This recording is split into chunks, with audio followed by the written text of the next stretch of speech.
know, when I went to some candidate training in Richmond a few months ago, I had the pleasure of meeting and speaking with a gentleman by the name of Creed Deeds.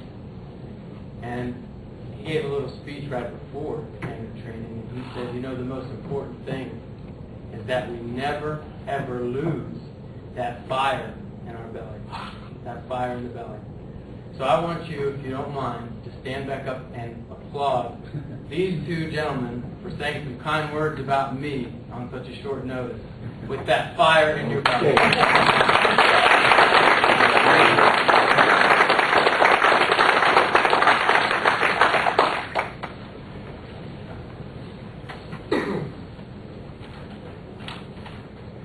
Well, for those of you that don't know me, I'm Sam Rasoul, and I'm vying for the Democratic nomination here in the 6th District of Virginia. We've been on the campaign trail for a couple of months, and when I first started this daunting task, David Lehman, whom you met, said, Sam, now that you're running for Congress, you need to look more congressional. You need to make sure that you walk around with a tie, nice suit all the time, because you need to look and play the part. And boy, David Lehman has given me some great words of wisdom, and I very much appreciate it. But I had to think long and hard about those words.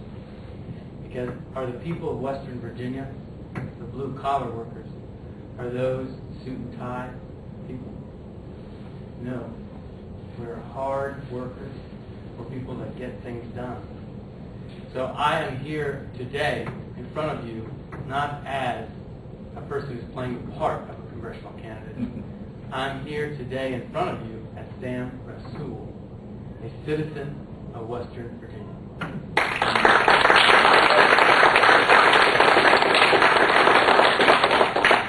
Let me give you an update of the campaign, tell you a little bit about what we have been doing. We've been around and spoken with most of the Democratic committees throughout the 6th District. We've spoken with local union leaders. We've been to schools such as Roanoke College and spoken with students. We've attended forums on issues ranging from the environment to health care. We've started a new youth group called YRV Youth of Roanoke Valley, which has two initiatives. One, to volunteer back to the community that's given us so much, and two, to educate the youth on a number of pending issues, national, regional, and local. We started a new fact-based initiative that we've just launched, GetRealIn08.com, where you can learn some very interesting facts, and it's very much open for everyone to actually input facts as well. But most importantly, I'm proud to say that we've challenged our incumbent congressman and let him know that we actually have a voice here in the 6th District. Good point.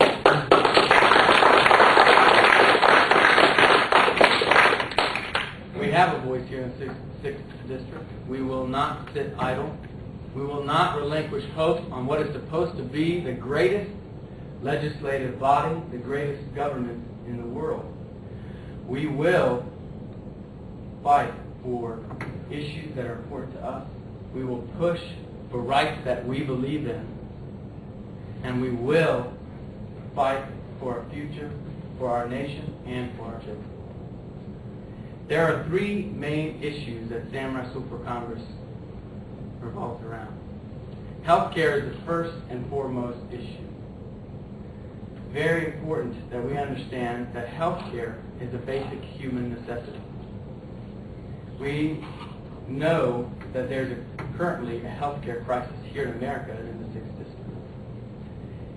We should understand that the statistics of 47 million uninsured Americans, which 9 million of those are our children, is very much a staggering statistic. I believe, as many of you believe, that health care should not be a luxury, that it should, in fact, be a basic necessity. We know that we are the richest, most prosperous nation in the world. And as the richest, most prosperous nation in the world, we should be able to provide adequate and affordable, accessible health care to all of our citizens. Just as we need food and shelter, we will inevitably need medical attention, and we should be able to provide that to all of our citizens as a basic right in America. Education is more than just an expense item on our government's income statement. Education is our future. I tried to think of a way that I could express that in my own unique words, to be quite honest with you. But really, it's all been said before.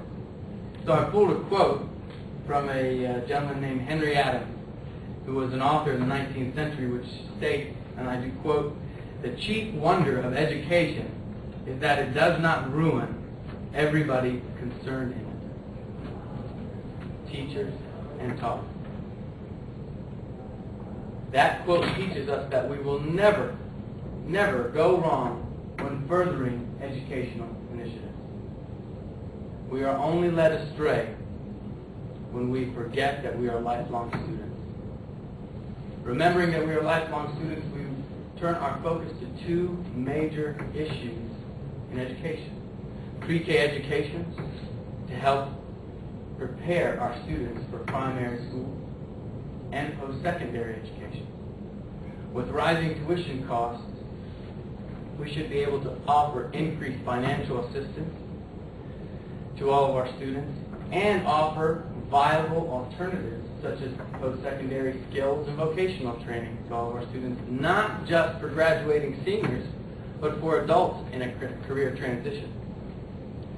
Remembering that many of our neighbors think of a transition into a small business of their own. You know, the essence of the American dream is that you can work hard and make it big on your own. Small business is that American dream.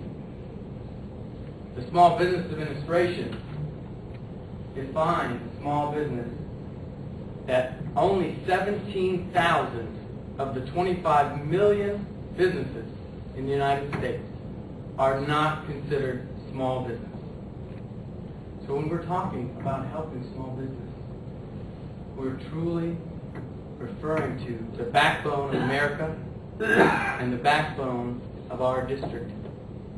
We will no longer let our legislators sacrifice and destroy our farmers, our workers, and the small businesses in lieu of big business special interests. There was so I've outlined three issues to you: healthcare, education, and small business. There is another reason why I'm here. Let me tell you really, really why I'm here. I'd like to actually, if you don't mind, ask the crowd a question. And please feel free to respond. I know it's a dreary day out there, and I appreciate you all coming out. But I'd like to ask you, seriously, what is the most important thing for you in determining a candidate? Position on the Iraq War. Position on the Iraq War? It looks. His look? I might have to bring you up here. Sam Rasoul. Equaling America, the rich and the poor, and the middle class is getting poorer. Income disparity, the distance between the have and have not.